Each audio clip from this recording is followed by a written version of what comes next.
Hello friend, कैसे हैं आप लोग। जीएच नॉलेज प्रो में आप सभी का फिर से स्वागत करता हूं। तो आप लोगों का जो क्वेश्चन आ रहा था कमेंट बॉक्स पर, उसमें से कुछ क्वेश्चन को मैं पिक किया हूं। आप लोग मैसेज कर रहे थे, कभी इंस्टाग्राम पे, कभी कमेंट बॉक्स पर आ रहा था। जो हिंदी ध्वनियों का मैं वीडियो बनाया हूं, पार्ट 1 पार्ट 2 बना चुका हूं, स्वर का वर्गीकरण बना चुका हूं। उसके बाद और कुछ पॉइंट्स है जो आप लोगों का क्वेश्चन था, जो इस प्रकार है। मैं इसको भी आप लोगों को एक एक चीज जो है आपको क्लियर कराने पर प्रयास कर रहा हूं, ठीक है। तो इसके साथ साथ सीबीटी लाइव क्लास जो 2022 सीबीटी लाइव क्लास है वो शुरू हो चुका है, ठीक है। जो आपका March first week tentative date है एग्जाम के लिए, कंप्यूटर बेस्ड टेस्ट होगा जो कंट्रैक्चुअल टीचर के लिए। और हिंदी का सीबीटी क्लास जो है शुरू हो चुका है। अगर आप ज्वाइन करना चाहते हैं, मेरा इंस्टाग्राम आईडी SKEhtesham.babu, यहाँ पर मैसेज कीजिए। मैं आपको जो है डिटेल प्रोसीजर बता दूंगा कि कैसे आप जो है हिंदी लाइव क्लास पे ज्वाइन कर सकते हैं। जो Hindi live class zoom apps पे होता है, 4 PM to 5 PM इसका टाइम है। आप जो इंस्टाग्राम पे मैसेज कीजिए, मैं वहां आपको डिटेल्स बताता हूं, ठीक है। तो इंस्टाग्राम आईडी आप नोट कर सकते हैं, मैसेज कर सकते हैं। इंस्टाग्राम नहीं है तो डाउनलोड कर लें फटाफट, क्या है यार। तो चलिए समझते हैं आपका जो प्रश्न है। कई इंस्टाग्राम पे मुझे फोटो क्लिक करके पेज भेज कर मुझे प्रश्न किया गया, और कई जो है आप लोग यूट्यूब पे प्रश्न किए।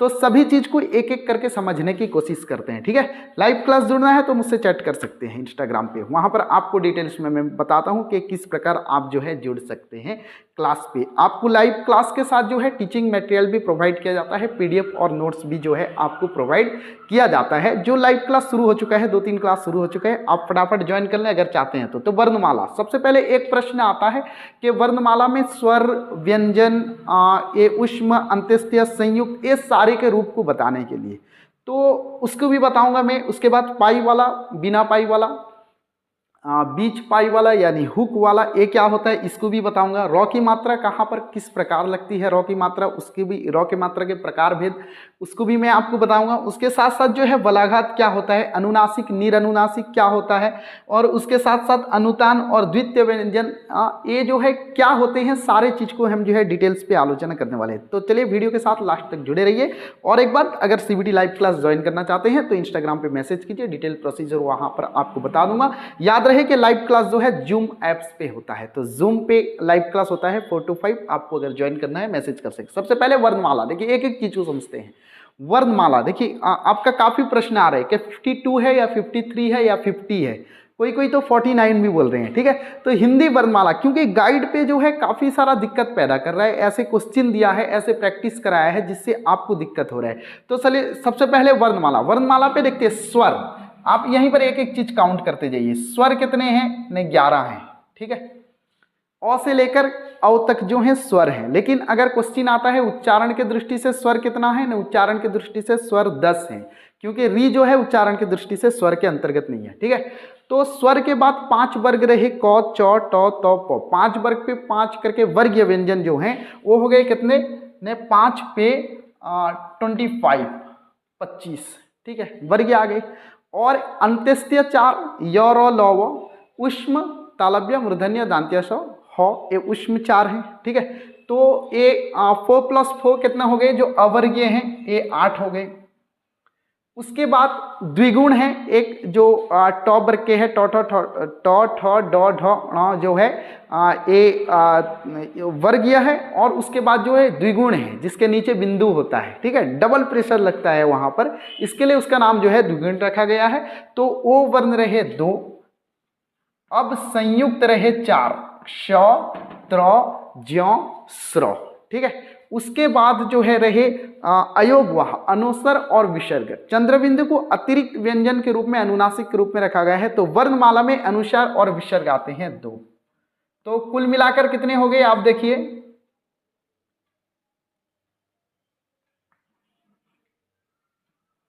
52 नहीं, तो एक काउंट सही है। देखिए 25 रहे वर्गीय और 11 रहे स्वर, कितने हो गए 36। 8 रहे दो जो अंत्येष्टि और ऊष्म, ये रहे 8, 36 प्लस जो है 8, 44, और A4 रहे क्या ना जो संयुक्त व्यंजन है श ज् स्र में जो ध्वनि विज्ञान है उसमें बहुत एक्सप्लेन करके पढ़ाया हूँ, आप उस वीडियो को भी जाकर प्लेलिस्ट पे देख सकते हैं। ठीक है, आपका जो प्रश्न आया था वो मैं प्रश्न को क्लियर कराने की कोशिश कर रहा हूँ। ठीक है, जो प्रश्न आप पूछे थे, जो शंका थी आपके मन में, अभी भी अगर इसके बाद भी कोई शंका रहती है आपके मन में, जरूर मुझे कमेंट बॉक्स पर पूछें, या इंस्टा ID दिया हुआ है यहाँ पर। तो इंस्टाग्राम पे भी थोड़ा प्यार चाहिए यार, यूट्यूब पे तो आपने 10,000 प्लस कर दिया है, बहुत खुशी लग रही है, आप लोगों का जो है साथ मिला, अब जो है यहाँ तक चैनल आया है। लाइव क्लास भी ज्वाइन कर सकते हैं अगर चाहते हैं तो। ठीक है, तो 11 रहे स्वर, ये 25 वर्गीय, 8 अवर्गीय, 2 द्विगुण रहे और 4 रहे संयुक्त श त्र ज् स्र, उसके बाद 2 रहे जो अयोग वहाँ है अनुस्वर और विसर्ग, टोटल 52। ठीक है, समझ पाए, वर्णमाला में कितना है 52। अगर व्यंजन पढ़ता है तो व्यंजन 25 प्लस 8 को ले सकते हैं, वर्गीय और अवर्गीय 33 होता है। ठीक है, किसी किसी गाइड पे जो है द्विगुण को भी 2 भी अंतर्गत रखा है उस पर, लेकिन अक्सर गाइड पे जो 25 प्लस 8 दिया हुआ 33 व्यंजन ऐसा मानकर चलते हैं। 11 रहे स्वर, उसके बाद रहे जो द्विगुण है, उसके बाद संयुक्त है, उसके बाद अयोग वहाँ है। ठीक है, आपका ये पहला प्रश्न था, काफी प्रश्न आ रहा था, तो उम्मीद करता हूँ ये प्रश्न आप क्लियर हो गए होंगे। चलिए दूसरे पर चलते हैं। दूसरा क्या आता था आपका ने पाई सर, पाई वाला, बिना पाई वाला, खड़ी पाई वाला, हुक वाला, बीच की पाई वाला, ये क्या होता है, तो इस चीज को भी क्लियर कर दूं, क्योंकि CBT पे आप जानते हैं जो 2021 दिसंबर पे जो नोटिफिकेशन आया था CBT के लिए, जो 2022 में exam March first week tentative date रखा गया है, तो एक सिलेबस को जो है क्या ना 60 मार्क हिंदी पहले होता था, अभी 100 मार्क्स कर दिया है। तो इसलिए जो है क्वेश्चन बहुत सारे आ सकते हैं और बहुत डीपली क्वेश्चन भी पूछ सकता है, कहीं से उठाकर क्वेश्चन पूछ सकता है। OSSTT पे और पिछला CBT अगर देखते हैं तो ध्वनि विज्ञान से जो हिंदी ध्वनि से 2 मार्क्स आता था, अब 60 को 100 कर दिया है, हो सकता है 4-5 मार्क्स आ जाए। ठीक है, तो तैयारी बिल्कुल जबरदस्त होनी चाहिए, तभी जो है हम मंजिल तक पहुंच सकेंगे। ठीक है, तो चलिए यहाँ पर पाई, अब ये क्वेश्चन आपका आता है, देखिए पाई वाला, बिना पाई वाला और जो है हुक वाला, 3 प्रकार व्यंजन है। पाई के तौर पर देखते हैं, पाई क्या चीज है, पाई जिसे लाइन बोलते हैं। ठीक है, खड़ी पाई क्या बोलते हैं, जैसे एक व्यंजन देखिए 3 पाई वाला, देखिए पाई वाला व्यंजन जो है, खड़ी पाई वाला भी उसी को बोलते हैं, दोनों के अलग अलग नाम है, लेकिन एक्चुअली खड़ी पाई है वो, और पाई वाला भी बताते हैं, और एक है बिना पाई वाला, और एक है हुक या बीच की पाई वाला। सबका एग्जाम्पल देकर समझाता हूं। सबसे पहले हम समझेंगे खड़ी पाई वाला। देखिए जैसे यहां पर देख सकते हैं खौ, गौ, घौ, हम लिखते हैं धौ, तौ, कुछ भी लिखते हैं, ये सब पाई यानी खड़ी पाई वाला है। ठीक है, पहला नंबर, आप नोट्स लेकर बैठे हैं, कॉपी पेन लेकर बैठे हैं तो आप लिख सकते हैं, पहला नंबर है। क्लास थोड़ा सा हो जाए लेकिन हम सारी चीज को समझ जाते हैं, थोड़ा सा लंबा हो जाए, आप जो है संयम बनाए रखिए। ठीक है, बिल्कुल जो है हलचल नहीं, ध्यान से सुनिए, कॉपी पेन लेकर बैठिए, एक एक चीज को नोट्स करते जाइए, क्योंकि CBT है और आप जानते हैं जो अनरिजर्व कैटेगरी से हैं कितना कंपटीशन होने वाला है।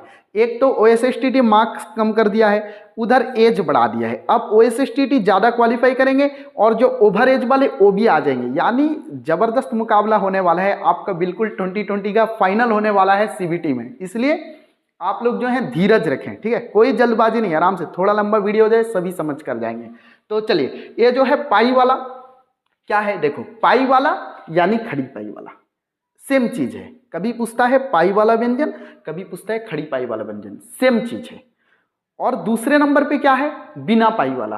तीसरे नंबर पे क्या है ने हुक वाला यानी बीच के पाई वाला। 3 प्रकार समझ गए। सबसे पहले हम क्या समझेंगे ने खड़ी पाई यानी पाई। देखिए ये सारा व्यंजन और भी है, इसको पाई वाला या खड़ी पाई वाला कहते हैं। क्यों कहते हैं, एक एक चीज समझने की कोशिश कीजिए, क्यों कहते हैं। देखिए खौ, ये लाइन देख रहे हैं, खड़ी पाई, गौ ए लाइन है, खड़ी पाई, धौ ए लाइन है, खड़ी पाई, धौ लाइन है, खड़ी पाई, तो लाइन है, खड़ी पाई। तो ए वाला जहां पर ऐसे खड़ा हो जाता है, ठीक है, पाई लाइन, और अगर खड़ा हो गया तो खड़ी पाई। ठीक है, कोई भी व्यंजन आप लेकर समझ सकते हैं। ठीक है, तो ये खड़ी पाई वाला हो गया, और भी बहुत सारे हैं। ठीक है, जैसे यहाँ पर हम तो है और थौ भी खड़ी पाई है क्योंकि ए पोजीशन है। ठीक है, ए पोर्शन जिसका रहा है ऐसे, तो वो हो गया खड़ी पाई वाला व्यंजन। क्लियर आप सब। अब नेक्स्ट क्या क्वेश्चन है ना, बिना पाई वाला, ये पहले प्रकार में रहा। ठीक है। ये पहले प्रकार में रहा कि खड़ी पाई यानी पाई वाला व्यंजन, जिसकी ऐसे खड़ी रेखा है वो खड़ी पाई वाला व्यंजन है। Okay clear. अब बिना पाई वाले पे क्या आता है, जैसे हम लिखते हैं, देखिए डॉ लिखते हैं, रेखा नहीं है, ठीक है, तो हम ढॉ लिखते हैं, नहीं है, ठॉ लिखते हैं, नहीं है, खड़ी पाई ऐसी वाली है क्या, नहीं है। तो जिस पे नहीं है वो, जैसे हम छ लिखते हैं, देखिए छ लिखते हैं, नहीं है, ये खड़ी पाई नहीं है, लेकिन थौ पे है, तौ पे है, तो ये सीधी रेखा जहां पर खड़ी है, खड़ी पाई या पाई। दूसरे नंबर पे बिना पाई वाले ये सारे व्यंजन, इस प्रकार के और भी कुछ हैं, ठीक है, आप तो समझ पाए ना।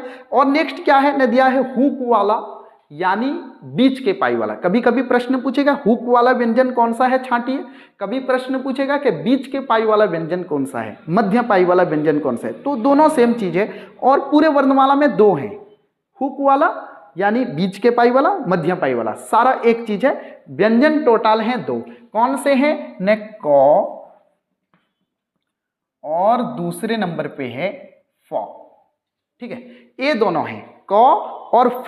क और फ क्या है ना, बीच का पाई वाला, यानी कि जो हुक वाला भी कहते हैं। हुक वाला क्यों कहते हैं, देखिए ए पोर्शन, देखिए ए पोर्शन क्या है ना, हुक की तरह नहीं हुआ ऐसे हुक, तो इसलिए इसको बोल देते हैं हुक वाला, इसलिए इसको बोलता है हुक वाला। और पाई देखिए यहां पर खड़ी पाई लास्ट में थी, यहां पर बीच में है, तो मध्य पाई, समझ में, ये दोनों याद रखना, इसको बीच की पाई वाला, मध्य पाई वाला, हुक वाला कहा जाता है। ये खड़ी पाई वाला और भी है इस पे, खड़ी पाई पे, ठीक है, पाई वाला यानी खड़ी पाई वाला, इतना एग्जाम्पल दिया हूं और भी है। ये बिना पाई वाला ये एग्जाम्पल दिया हूं और भी है, लेकिन हुक वाला, मध्य पाई वाला, बीच पाई वाला सिर्फ दो ही है जो लिख दिया हूं, ठीक है। उम्मीद करता हूं वर्णमाला क्लियर हो गई अब, और पाई वाला जो है आप जो है इसको भी क्लियर हो गए होंगे, ठीक है। फिर भी अगर कुछ है तो मुझे पूछ सकते हैं कमेंट बॉक्स पर, या फिर इंस्टाग्राम आईडी दिया हूं उस पर भी मुझे जो है पूछ सकते हैं, वहां भी मैं जवाब देता हूं। लाइव क्लास सीबीटी शुरू हो चुका है 2022 के लिए, जनवरी है, शुरू हो चुका है, जो मार्च तक चलेगा। अगर ज्वाइन करना चाहते हैं इंस्टाग्राम पे मैसेज कीजिए, वहां पर मैं आपको डिटेल्स बता दूंगा। जो जूम पे होता है, कई लोग समझते हैं कि इंस्टाग्राम पे होता है क्लास, ठीक है, इंस्टाग्राम पे क्लास नहीं होता, क्लास जो है वो जूम एप्स पे होता है। लेकिन कैसे ज्वाइन करना है, कहाँ जाना है, क्या करना है, सारा चीज मैं आपको डिटेल्स बता दूंगा, आप अगर चैट करेंगे। आप कई लोगों का, ठीक है, ये वर्णमाला क्लियर हो गई, पाई वाला क्लियर हो गई, दो चीज क्लियर, बाकी पांच चीज को हम समझते हैं। मैं बोला हूं कि क्लास थोड़ा सा लंबा हो जाए, लेकिन सीबीटी है और कंपटीशन भी किस लेवल का है आप भी जानते हैं। OSSTT से बहुत बंदे जाएंगे और ओवरेज वाले भी आएंगे, सारों का मुकाबला होगा वहीं सीबीटी पर। तो इसलिए धीरज रखिए, संयम बनाए रखिए, मानसिक स्थिति ठीक रखिए, और वीडियो भले ही लंबे हो जाए लेकिन पूरे समझने की कोशिश कीजिए। चलिए तीसरे नंबर पे रॉ का मात्रा, इस पर भी काफी क्वेश्चन है, इसलिए मैं ये वीडियो बना रहा हूँ, काफी क्वेश्चन है इस पर, काफी क्वेश्चन। तो रॉ का मात्रा देखिए, ये जो है दो प्रकार, एक है रॉ जो जिसे उड़िया में रॉ फड़ा कहते हैं, एक इस प्रकार है, और एक ऊपर रेफ मात्रा है। अब तीन जो है, ए रेफ मात्रा है, एक प्रकार जो रॉ की मात्रा है, ठीक है, वो रेफ मात्रा है। ये दोनों रॉ की मात्रा किस प्रकार है समझते हैं हम इसको। देखिए सबसे पहले मैं आपको इसलिए सबसे पहले क्या समझाया ने, पाई बिना पाई वाला समझे, ठीक है, खड़ी पाई बिना पाई। देखिए जहां पर खड़ी पाई वाला व्यंजन है वहां पर ए सिंगल लगता है खड़ी पाई वाले के साथ, ठीक है।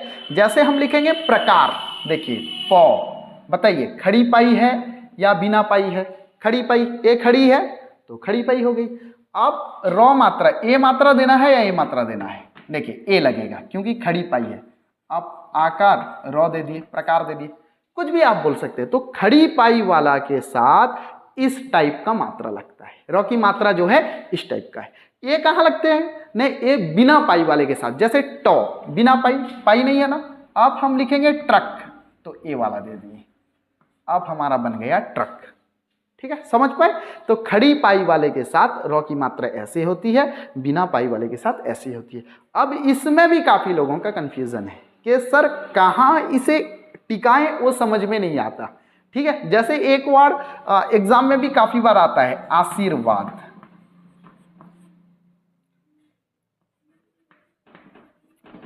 अब देखिए कंफ्यूजन है कि 100 पे लगाएं या वॉ पे लगाएं, रेफ की मात्रा 100 पे लगाएं या वॉ पे लगाएं, काफी लोग इस पे कंफ्यूजन हो जाते हैं। तो बिल्कुल सिंपल ट्रिक्स बता रहा हूं मैं, ठीक है, कोशिश कीजिए समझने की, ध्यान से देखिए वीडियो को।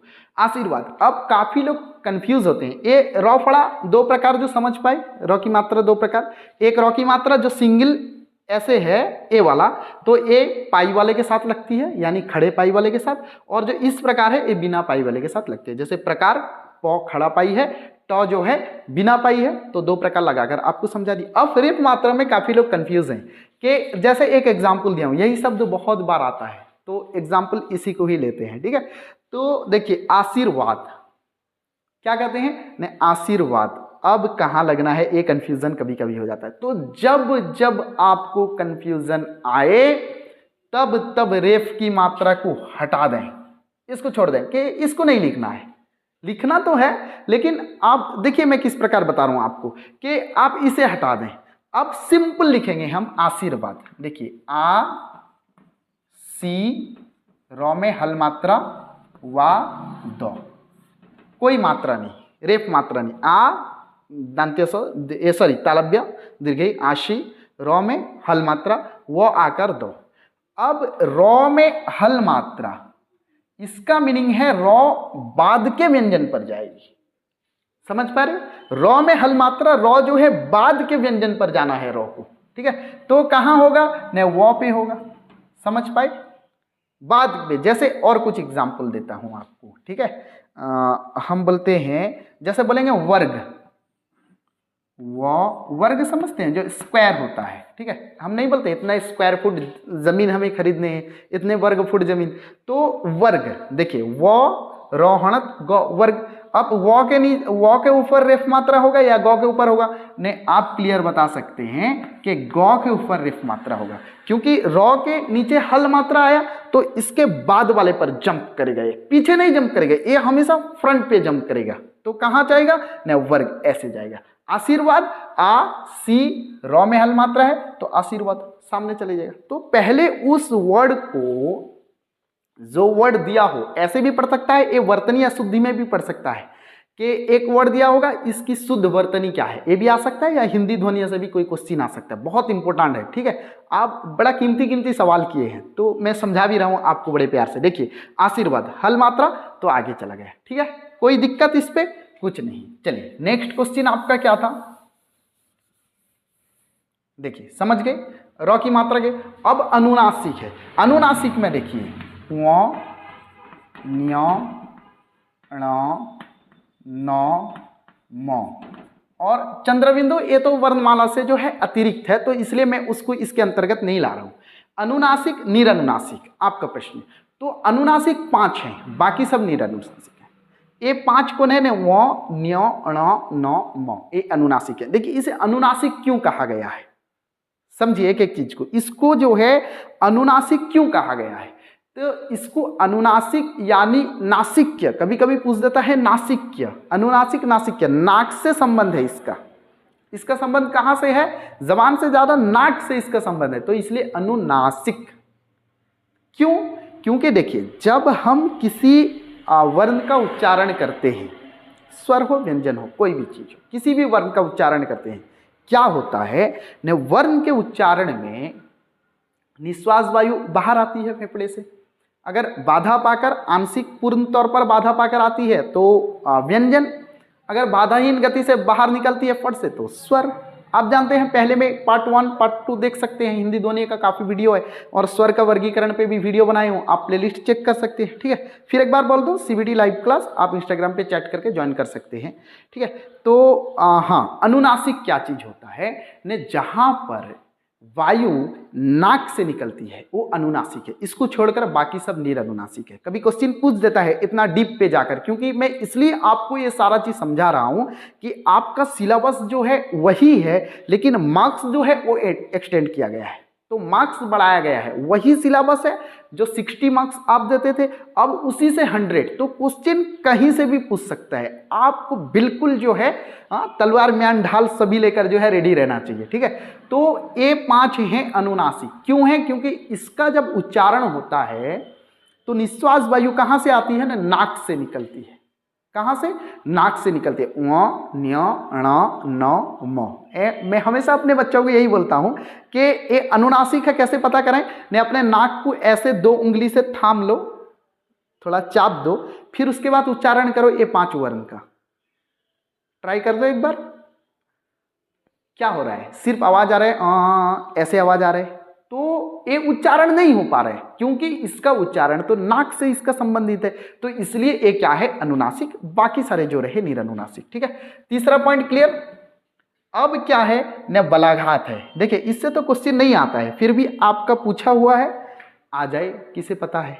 ठीक है, तो बलाघात क्या चीज है समझ जाइए। अब प्रश्न किस प्रकार पूछेगा, अब तक तो कभी OSSTT CBT पे नहीं आया प्रश्न, फिर भी आप जो है टीचर बनेंगे तो समझ जाइए। बलाघात वो है, हम जिस अक्षर जिस शब्द पे जोर देते हैं वो बलाघात के अंतर्गत है। हमारे एक टीचर थे, बड़े प्यार से इसका एग्जाम्पल देते थे कि मुझे एक मकान चाहिए, मुझे एक गाड़ी चाहिए। ये सेंटेंस आप ध्यान में रखिए कि मुझे एक मकान चाहिए, मैं ऐसे नॉर्मली बोल रहा हूँ, क्या नहीं, मुझे एक मकान चाहिए। बड़े प्यार से एग्जाम्पल देते थे, मुझे वही एग्जाम्पल याद आ गई मुझे। हाँ, क्या है ना, मुझे एक मकान चाहिए। अब इस पे कहाँ बलाघात है ने, हम देखिए मुझे एक मकान चाहिए, कितना वर्ड है, 4। अब जिस पे हम प्रेशर देंगे वही बलाघात बन जाएगा। मैं बोलूंगा कि मुझे एक मकान चाहिए, मुझे एक मकान चाहिए, यानी मैं किस पर जोर दे रहा हूं, मुझे, तो ये बलाघात है। अगर मैं बोलूंगा मुझे एक मकान चाहिए, मैं एक पर ज्यादा जोर रहा हूं कि मुझे बस एक ही मकान चाहिए, दूसरा कुछ नहीं, मुझे एक मकान चाहिए, तो एक पर बल देता हूं तो बलाघात के अंतर्गत एक आता है। मैं बोलूंगा कि मुझे एक मकान चाहिए, तो मैं यहां पर मकान पे ज्यादा बल देता हूं, तो ये बलाघात के अंतर्गत है। ठीक है, बहुत ही सिंपल। जैसे आप कोई भी उदाहरण ले सकते हैं, आपको एक गाड़ी चाहिए तो बोलेंगे कि मुझे एक गाड़ी चाहिए, मुझे एक कार चाहिए, कार पे बल दे रहे हैं। अगर आप एक पर बल देते हैं कि मुझे एक कार चाहिए, यानी बस एक कार होना, मुझे कार पर ज्यादा बल नहीं देते, तो जिस पर देते हैं वह बलाघात के अंतर्गत है। ठीक है, समझ गए।